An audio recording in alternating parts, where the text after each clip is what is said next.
So the book, which I'm going to try and get you to buy over the next half an hour, was published in 2008, and then I've just published a revised edition. So what that forced me to do was to go back and look at what had happened in the previous 5 years, both in terms of the world outside and in terms of what's going on in the heads of people in this weird aid and development bubble, which I spent probably too much time in. So I was going to try and summarize some of those big trends and tendencies. Given that we're going to be kicked out at 5 o'clock sharp, I'll have to be fairly fast, otherwise there'll be no time for questions or discussion. So I'm going to sort of rattle through this a bit, I think.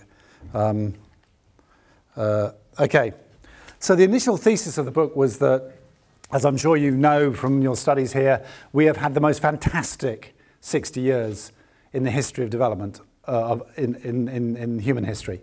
If you look at terms of health, education, life expectancy, rights, women's votes, universal suffrage, the last 60 years has been phenomenal. And the worry for Oxfam and for a lot of people who are engaged in development is that there is now this kind of titanic clash between the task of finishing that, of making poverty the same as slavery, something you read about in the history books, which is entirely possible. You know, we've actually just done a paper looking at how much it would cost to end world poverty, not halve it, but to end poverty of that very extreme level of below $1.25 a day. And it would cost about $66 billion a year to end world poverty. The richest 100 people, so fewer than are in this room, the richest 100 people last year earned 4 times that much. They increased their wealth by 250 billion. So the richest 100 people got enough money last year to end poverty 4 times over. Okay, so this is not a problem of money. This is a problem of who's got what.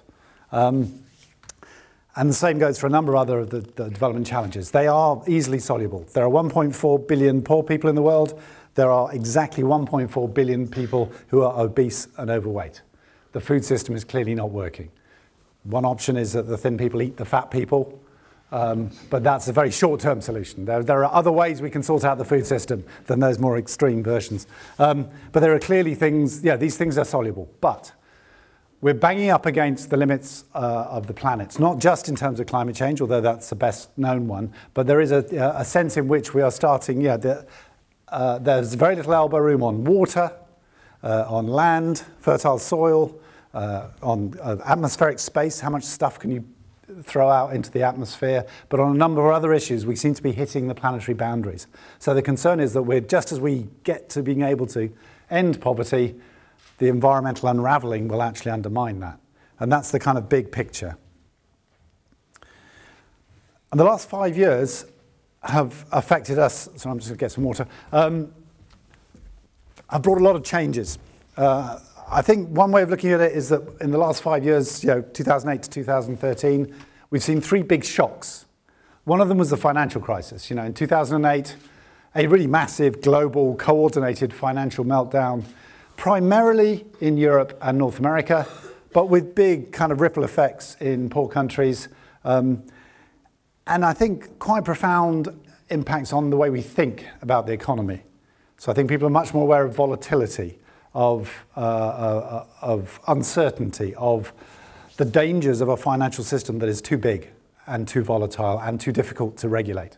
Since 2008, I think we've seen a failure to put finance back in the box, as happened, say, after the Great Depression of the 20s and 30s, when there was a significant re-regulation of finance.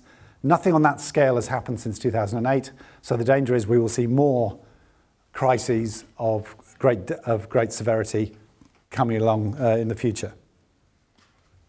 But if you talk to poor people, one of the joys of working for Oxfam is that I do that several times a year, go off and annoy people and ask them lots of irritating questions in various parts of the world. And you asked them in 2008, 2009, how's the crisis? They didn't think you were talking about the financial crisis. They thought you were talking about food prices. Because food prices in 2008 went crazy. After 3 decades when they'd been basically stable and falling, they suddenly went right through the roof, came down, went up again, down, and now they're up again. There's been a kind of switchback since 2008, a sort of roller coaster of prices. And this is a lesson for any of you who become development researchers. Don't listen to what you're told. Okay? So we paid IDS to do some really interesting research, working with focus groups in a very sort of clear methodology. It was all very rigorous, talking to communities about the impact of the food prices and the food price spike.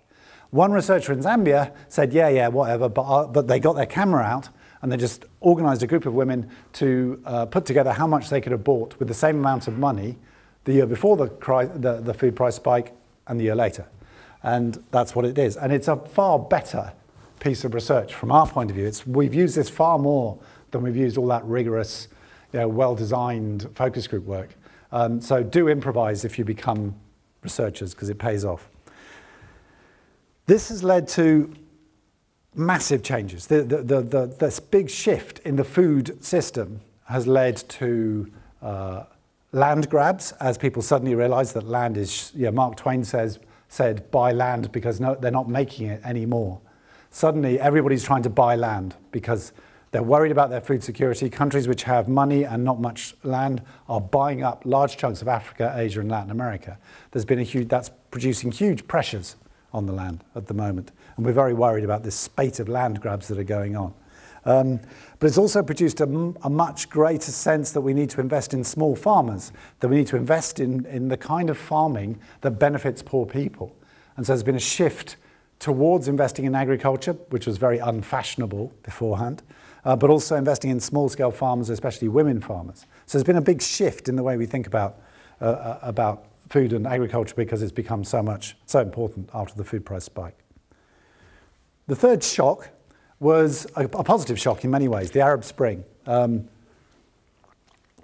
We learned lots of things from the Arab Spring. One is that women's activism is very strong in Muslim countries, and we should be doing a lot more about women's rights in Muslim contexts.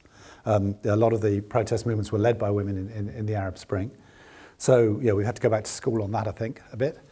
Another one is that you really can't predict things like the Arab Spring. The Arab Spring kicked off when a vegetable vendor in a small town in Tunisia had his scales confiscated by a woman police officer and was so angry and humiliated that he set fire to himself and killed himself. Other people had done similar things in Tunisia and nothing happened, but this one, for some reason, was the spark that started the revolution. It spread through Twitter and Facebook, but it would probably have happened anyway. People went on the streets, it spread to Tunis, a government fell, it spread to Egypt. This entire kind of domino effect of protest, pent-up frustration unleashed by this one event was entirely unpredictable. Certainly you could never have said, if that guy sets himself on fire, the government of Egypt will fall. Now that's not just a kind of conceptual issue. It's actually very important in development because the way we run our business in many aid agencies is by thinking we know what's going to happen. And thinking that if we do this intervention, this is what's going to be the effect, right? So there's a big clash between a world which is complex and unpredictable, as shown by the Arab Spring, and the kind of weird world of logical frameworks which is inhabited by the aid agencies, where you're supposed to be able to predict the future. And that dialogue between the planners and the searchers has become much more intense, I think, over the last few years. And with those three shocks has come a kind of growing concern about climate change. I call it climate chaos, because it's not about global warming. The way it's affecting our programs around the world is much more about unpredictability. That the rains come when you didn't expect them to come. They stop just as you've planted the crop. You get cold snaps, you get hot snaps, you get drought and flood in rapid succession.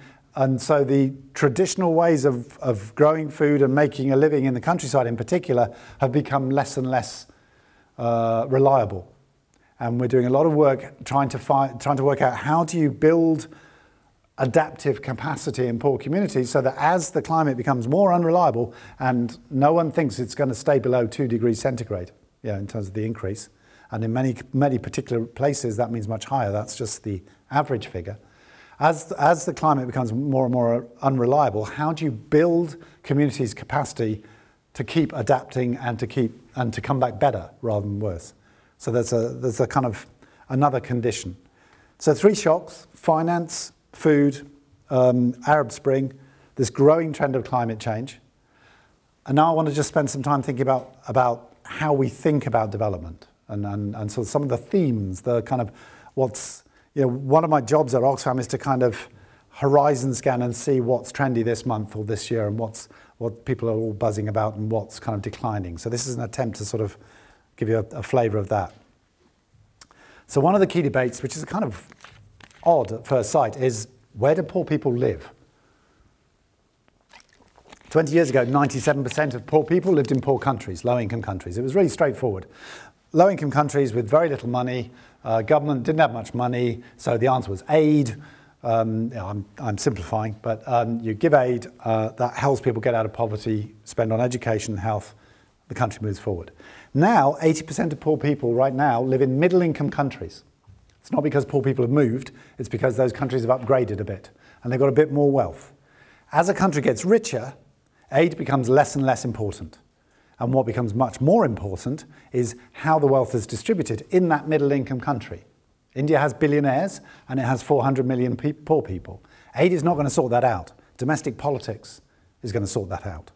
So that shift to poor people in middle-income countries is a shift from aid to domestic political engagement, the social contract between citizens and states, conflicts between different groups in society, sorting out the caste problem in a country like India, gender disparities and inequalities, all sorts of different things, but primarily domestic. And that was actually the argument of the book, that we've exaggerated the importance of aid, and that actually it's about domestic politics in many, national politics in many situations, and that's become even more so. If you look 20 years down the line, what you find is actually poor people are going to be increasingly concentrated in states with adjectives, okay? Fragile states, failing states, failed states, and that those places where the governments don't function or are predatory, vampire states, are going to be where the poor people are. Now, that is really bad news if you want to work in an aid agency of any kind, because those are the countries which are most difficult to work in. That's where the government isn't interested in helping its people. It might help its people, as in its little group, but it's not interested in helping society at large. It may be predatory and just be people trying to get rich before they're kicked out of power. Suddenly the whole way you engage in a country like that is much more difficult and very different from a place where you're just presenting good research to try and influence policy and all the rest of the sort of assumptions of the aid business. So this move towards fragile states is going to be a really big challenge, but it looks like one which we can't actually avoid. There's been a lot of progress, I think, on gender issues. This is always a risky thing for a man to say, but let's put it out there. So the United Nations has got its act together, set up a single UN women under quite a high-powered leader, Michelle Bachelet, former Chilean president. A lot of progress on representation at national level, improving sort of representation in Parliament, even more at local government level. Some really interesting progress in terms of discrimination against women, in terms of a sort of shift in norms at local level, coming from the UN, but actually percolating down into national contexts. But it's primarily, a lot of the discourse in development is about just how useful women are for development. Okay, so the ideal picture of a woman's life in the development world is she goes out to work because you want to increase the productivity of the economy and get growth. She goes home and does the reproductive work, raises the family, cooks, cleans, because the men haven't actually shifted their roles very much. But then, of course, you want active citizenship. So once she's finished all that and put the kids to bed, she should go out to the community meeting and start organising, maybe digging some latrines or something. And then she goes back for a couple of hours sleep, and then she does it all again. And that's supposed to be, nirvana. That's it. We've cracked it. And clearly, there's something missing there. And I think one way of looking at it is that we've got women for development, but we haven't got development for women. There is nothing going on the care economy. There is no attempt to factor in the hours that women spend in the home in terms of how you design policy, in terms of how you measure stuff. There are huge gaps in the gender and development discussion, which is still a real problem, I think. One of the things we've really learned over the last few years is that poverty is not primarily about $1.25 or even $2 or $3. It's not primarily about averages. when you talk to people living in poverty, the overwhelming sensation of what it is to be poor is one of anxiety and fear. Not a fear of tomorrow, fear that if something goes wrong, I don't have the resources to get through it. If the rickshaw driver has an accident, we're going to have to sell off all the assets. We're going to have to sell off our sewing machine or whatever else we've got just to get through. We have to pay massive health fees at the hospital, and that'll take us years to recover. You get these downward spirals. There's some really interesting work by the Chronic Poverty Research Group looking at these kind of stories of families where one event can take years to recover from. And the event can actually be a happy event. Weddings are disastrous if you're living in poverty, because you've got to put on a good show, but that can actually, it takes you years to recover from a wedding or a funeral. So this emphasis on volatility and the sort of ups and downs actually means you think about different things in terms of policies. You think much more about smoothing mechanisms, social protection. How do you get people to save so they can get through those sudden problem times? And so it's a big shift in terms of thinking about systems and the volatility of systems and how you smooth the volatility of systems. This self-explanatory diagram is the American military's mind map of Afghanistan.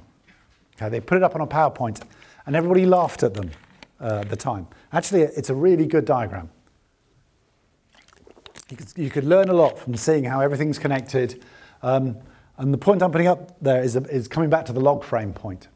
Yeah, if you're the American military and you poke that system in whatever way you want to do, it is impossible to know what's going to happen when you poke it, because it is a complex system. Complex systems are inherently unknowable. Doesn't matter how much you study them, you cannot predict that giving matches to Mohamed Bouazizi in Tunisia would lead to the fall of Mubarak in Egypt. These are systems which are there are so many feedback loops and so many unknowns that you can't predict. You can't write a log frame for Afghanistan. So what do you do?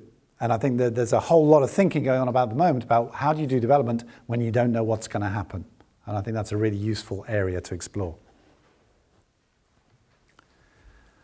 In 2008, not only did we have the financial crisis, but the following year, 2009, was a kind of geopolitical moment.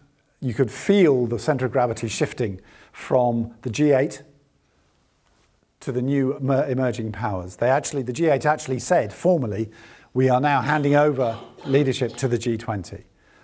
In December 2009, Europe was publicly humiliated at the climate change summit in Copenhagen when America and the emerging powers stitched up a deal and didn't even tell Europe till after they'd done so. So you had a big shift in power. And we were kind of naively thinking, oh, great, China, India, South Africa, they'll understand. They'll get development. They'll be much more active. Things are going to get a lot better in the multilateral system. Hasn't quite worked out like that. The G20 has been very reluctant to take on lots of issues. And instead, what you've had is a kind of drift where a whole lot of things are stuck. Climate change is stuck. Arms trade is stuck. Trade negotiations are stuck. And people are talking about a G0, where actually no one is in charge. There's just this kind of lots of progress at national level contrasting with this kind of paralysis of the international system. And into that vacuum are coming little odd groups of countries which do little random initiatives on things, but not always enough. So I think there's a real challenge in terms of the multilateral system. It's a nightmare for Oxfam because we don't know who to talk to. We used to just rock from one G8 summit to the next, and you knew all the Sherpas who organised the agenda, and it was really easy. Then we thought, oh, well, we just have to do 20 of them rather than 8. We'll just do it with the G20. Now, Brazil and Turkey decide to organise an initiative on Iran. Where did that come from? And you've got to be able to respond to this variable geometry all the time, which is really difficult. People don't stay still, okay? Which is really annoying, because in the aid agency world, what you really want is happy peasants, staying in their fields, preferably in interesting ethnic garb, so that you can take photographs of them for fundraising, and everything's great, right? And the buggers keep moving. So they move to the cities, they come to the rich countries, they're constantly moving. And actually, that's great. And we've just got to get over ourselves and engage with it. So some of the things we need to engage with is migration, okay? So This is the flow of capital. I don't have a little laser thing, but the key one is the blue line. What you can see, that's the flow of remittances from migrants to developing countries. And it's it took a very minor blip in 2009. This was at a time of economic meltdown in the US and Europe, and migrants just worked twice as hard and kept sending money. And the flow of remittances is going up about 15–20% a year, and is 3 times more than aid now, and will just get bigger and bigger and bigger. And yet we're not working on it. Hardly anybody works on migration. It's a political hot potato. No one wants to talk about it. It's a brilliant way of getting development. That's why people do it. So we need to engage on migration, but actually we need to engage with urbanization as well. You know, the world went urban in 2007. More people for the first time in human history live in cities than the countryside. And yet the vast majority of thinking and experience and toolkits and all the rest of it in development are rural. I love going to shanty towns because I find them a far more optimistic place than villages. You usually get much more social activism, much more engagement, much more sense of potential and dynamism. But the aid business as a whole is struggling to work out what to do in shanty towns. You know, a simple example, in Haiti, we were trying to measure the impact of our work after the earthquake in 2010. So you do a survey, it's just after the earthquake, and then you go back a year later and you do another survey and you see how it compares. It wasn't the same people. They'd all moved, right? So you can't actually do your monitoring and evaluation in the same way. They're just basic things about the sort of volatility of urban communities which make the aid business harder. But we've got to learn how to work with it. New technologies are a core aspect of development, and yet Oxfam, something like 4,500 staff, I think, doesn't have a single technology advisor. Practical Action recently advertised for a technology justice person who's going to look at how technology is divided up, how it reaches poor people, access to who sets the research agenda. They couldn't appoint because no one decent applied. Why is technology such a weird blind spot in development? We need to think about this because there are some big technologies which are going to really change stuff, change development. Geoengineering, which for my money is the most likely response to climate change, is going to be very disruptive. And when they dump millions of tons of iron filings in the sea to absorb carbon and not really know what's going to happen next, they're not going to do it off the coast of Essex. They're going to do it off the coast of Africa because there'll be fewer objections. So we need to think through how those sort of big technology responses are going to affect poor people. Nanotechnology, the technology of the very small, could completely wipe out major commodities like cotton and copper. So we need to think more about the link between technology and development. Oh, sorry. On the environment, we seem a bit stuck on the environment. We know that we have to say sustainable every couple of minutes. That's progress. We do that. But we don't really know what it means, and we don't really incorporate it into our thinking, and you just remember, oh, and it's got to be sustainable at the end of the sort of. A colleague at Oxfam called Kate Rayworth has actually tried to take that a little bit further forward. She's taken some really interesting work from Earth scientists. I wish I was an Earth scientist. Earth scientists in Stockholm who've identified 9 kind of boundaries to human activity, sort of geophysical limits to what the Earth can sustain. Climate change, but lots of other things too. And worked out where we're getting close to those planetary boundaries. And Kate said that's great, but there's no people in there, so we're going to put in a social floor, which is the kind of essence of what we think a minimum standard of human dignity would involve.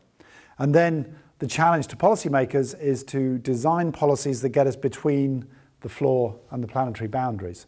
And so it looks like a donut. So it's now donut economics, and Kate has a blog, and it's really interesting to see how interested people like the United Nations have got with this idea, because it makes sustainable development mean a bit more. It doesn't lead you to policy answers, but it does at least give you a better framework for thinking about what you're doing.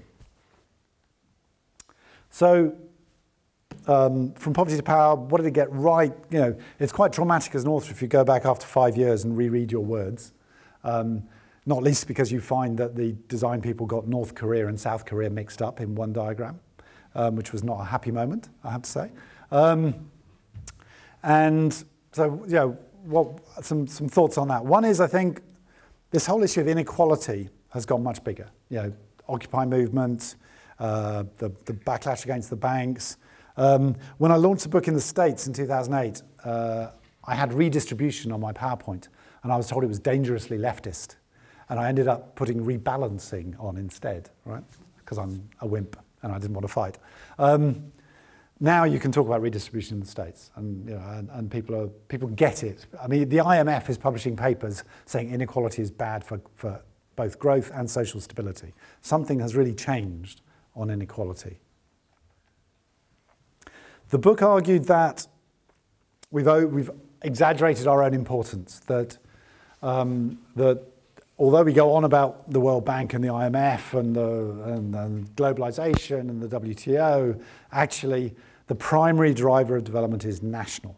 It's this engagement between citizens and states and the social contract between them that actually determines whether a country prospers or doesn't. I still think that's true, but I was overstating the case because I was still really pissed off with Make Poverty History. So this was published, I was writing this just after Make Poverty History. Make Poverty History was a grotesque exaggeration of our own importance, because we said, if we can sort out debt, trade, and aid, we will make poverty history, which is just nonsense. If we sort out debt, aid, and trade, it will become slightly easier for the people in India to make poverty history. Completely different thing. So I was kind of overreacting, and I still think the primary location of development is national, and we should always see ourselves as second order, of secondary importance. But there's a couple of buts, and the climate change one, this boundaries question is really massive. You know, you cannot sort out climate change in one country, and you certainly can't sort out climate change in a poor country, because it's coming from us. So I think there's been a big shift towards not only do no harm, but stop doing harm in the rich economies. And I think the financial system is of the same kind. The book tried to understand or get to grips with how change happens. It's kind of a dumb question, but a really important one. There is no Department of Change Studies that will come and explain it to you. Like why does change happen in one place and not in another? And it's become a kind of obsession of mine and of quite a few people in Oxfam, and that's what I'm going to be doing over the next 2 or 3 years. So I can't really tell you how it happens yet, but in 2 or 3 years' time, I hope I'll have a convincing story at least. Final thing on technology, books are really hard work to write and even harder work to read, and blogging is much more fun. So I started a blog to launch the book, and actually, forget the book. The blog is, more people read the blog than read the book, sadly, and actually you have immediate interaction, and so I think that's one of the enjoyable shifts in the last few years, is that everybody is now chattering away through blogs and Twitter, and it leads to a much more humane way of exchanging views. Thanks a lot. So I think inequality is repugnant. Sorry. I mean, I think the fact that if you're born in one place, you're condemned to a life of ill health and misery still, despite all the progress, and in another place you have a really great life, is unacceptable. So I don't apologise for that. I suppose the underlying inequality which bothers me is the inequality of power. That some people's voice matters and is louder than other people's voice. And that's the thing we really need to get to. So a lot of the work, increasing amount of work that Oxfam does is about trying to, I hate the word empower, it's to enable groups of, say, women to get together to confront domestic violence, or farmers who are getting a really rubbish price for their crop to get together and bargain for better prices. So a lot of it is about redistributing power, and I think that is an essential part of what we're doing. This thing about how we have to learn to live with less is a really slippery slope. You know, that you can go all the way to eco-fascists saying the Chinese shouldn't have cars or fridges. And once you get onto that thing, you have to be careful. I think it's absolutely right that we can't all consume like America. We also have to think very carefully about how we get to a more equal distribution of consumption.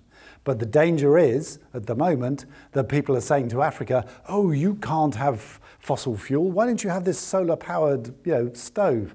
And they didn't create the problem.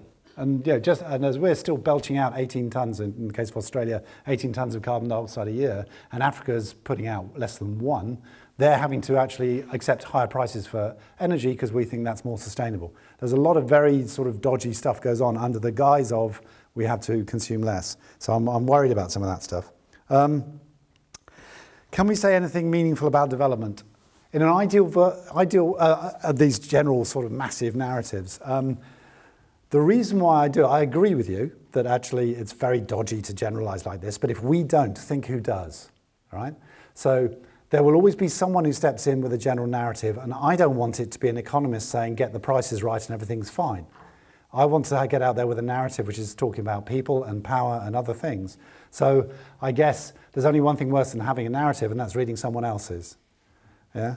So I think this was like a very unusual attempt for an NGO to, and 500 people were involved in this, it's not just me, for an NGO to put out its view of the world is kind of risky. It's academic suicide. It's unusual, it hasn't happened before, but we just thought, all the narratives at the moment have been written by 8 economists.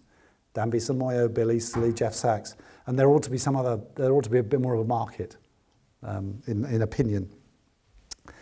Small-scale agriculture. So the one version of the story on small-scale agriculture is that peasants are rubbish at farming, that they aren't very productive, that big is beautiful, and that's much more, you'll get much higher yields and you'll feed many more people if you can get those economies of scale, big farms producing. It's only partly true. I mean, it's wrong it depends how you measure productivity. If you measure productivity per hour worked or per hectare, often peasants get a lot more out of each hectare than large farms do. It also ignores history. So there's some really interesting work by the FAO, run by a guy called Ha-Jun Chang, an excellent Cambridge economic. He's an economist. I call him an economic historian and he gets upset. He's an economist. Did a really good book, which being the FAO, no one's heard of, which looked at the role of agricultural policy in 23 successful countries, rich and now developed and developing. And it found very clearly that many countries develop by investing first in small-scale agriculture, getting dynamism in the rural economy, lots of consumers consuming, economies grow, and then they can get the hell out. Peasants never want their kids to be peasants. And peasant kids don't usually want to be peasants either. They want to get into the cities, they want to move. But are they going to have agriculture as a springboard to get out, or is it just going to be a trap? So I think it's this question of investing in agriculture in order to get somewhere else is a kind of more plausible approach, I think. And that means small-scale stuff, because massive farms with only 2 people driving combine harvesters does not distribute wealth, does not get rural people's economies moving. Yeah, I think if development depends on sorting out the Indian caste system, we're all screwed, really. It seems remarkably resilient and difficult to get over, but it is shifting. There's a Dalit middle, untouchables as they used to be called, there's a Dalit middle class, there's many more Dalit politicians. If you look at gender as a caste system, there are many more women in Indian politics now, partly through legislation saying there have to be 30% of women in the panchayats, in the local governments. But if we don't shift those difficult domestic constraints, all this, easy fix development stuff isn't going to work anyway. So I think that's what, we're accepting that it's a long haul, but it's the right place to be looking. So I think China's really interesting. I mean, I've just been in Ethiopia on holiday, I hasten to add. It was great. And China's everywhere. They're digging up the roads. And they're digging up the politics and the preconceptions as well. So in general, my impression of talking with lots of different people in Africa about China is they really like China for a number of reasons. They don't get lectures from China. They don't get finger wagging. They don't get patronized. There's no colonial baggage. So there's lots of reasons why I think Africans feel quite warmly towards China, because China comes in, signs a contract, does it on time, does it to budget, buggers off. Sometimes the roads aren't very good quality and they fall apart after a few years, but that's the main criticism I've heard. And what that does in people's heads is it gives them an ability to triangulate. So if you're an African government and you're being lectured by the IMF or the World Bank, you say, well, you're not the only game in town, I've got this. So that's a positive thing. It should give people negotiating in Africa a certain sort of, reduces their dependence on one source of advice or money. However, I think it's undeniable that China doesn't put human rights at the top of its agenda, and it will chuck in money, or its companies will chuck in money to places like Zimbabwe and actually make it harder to dislodge Mugabe. So there's a human rights cost. And I suppose the crude version of it is, when you've got a good government in Africa, China's great. When you've got a bad government, China's a problem. And the one really funny thing that I've heard on this is listening to DFID lecturing China about how it should run its development policy, and watching we had this conference a few years ago in London, and Lord Treisman said, well, when you're ready to join the development fold, we will of course give you the benefits of all our experience and advice. And these incredibly polite Chinese academics said, thank you very much, but probably won't happen anytime soon. It was great fun. It's a really good question about power. I mean, it's quite abstract, but so is power a zero-sum game where in order to have power, someone else has to lose power? Or is it something where you can actually expand it and everybody can have more power? Well, I think a positive example would be from our work on domestic violence. I'm just looking at the clock. This is going to have to be a quick one. We found a way to get people to talk to each other in South Asia about domestic violence. People would sign up and get a pack of pictures, not words, because many people are non-literate, depicting images of domestic violence, husbands on wives, mother-in-laws on daughter-in-laws, and they would talk to their neighbours and try and get their neighbours to sign up. So it's like viral marketing. It was a kind of pyramid scheme. 4 million people have signed up for these packs, and half of them were men. Okay, and this was totally unexpected by the organisers, who were all really sort of hardline Indian feminists. And the reason that the men gave for signing up was that it improved relations in the household. So there's an example where it's a positive sum game. Yeah, it wasn't that men had to lose power. Yeah, for some reason, men voted to give women the vote at some point in history. There must have been a reason for that. Yeah? So there are some positive sum games there, but it's not always. Sometimes it is actually banks have to have less power so that other people can have more power. So I think it varies. Yes, we're more connected. Yes, Twitter's a wonderful thing, but it's massively exaggerated, I think, the importance of it. So Malcolm Gladwell, the guy who wrote Tipping Point and lots of other things, had a brilliant essay about the Egyptian revolution and the excessive emphasis of the Twitterati on the importance of social media in Egypt. Because his view is that, if you're in Tahrir Square, it's not Twitter or Facebook that make you walk towards the security forces. It's deep trust that you've built up over years by living very closely with people. And actually that was borne out by events. The two organizations which actually bore the brunt of attacks from the security forces and defended the people in Tahrir Square were the Muslim Brotherhood, united by religion, and the football club supporters, united by religion. Yeah? And they had those deep bonds, which meant that they would actually trust each other to do it.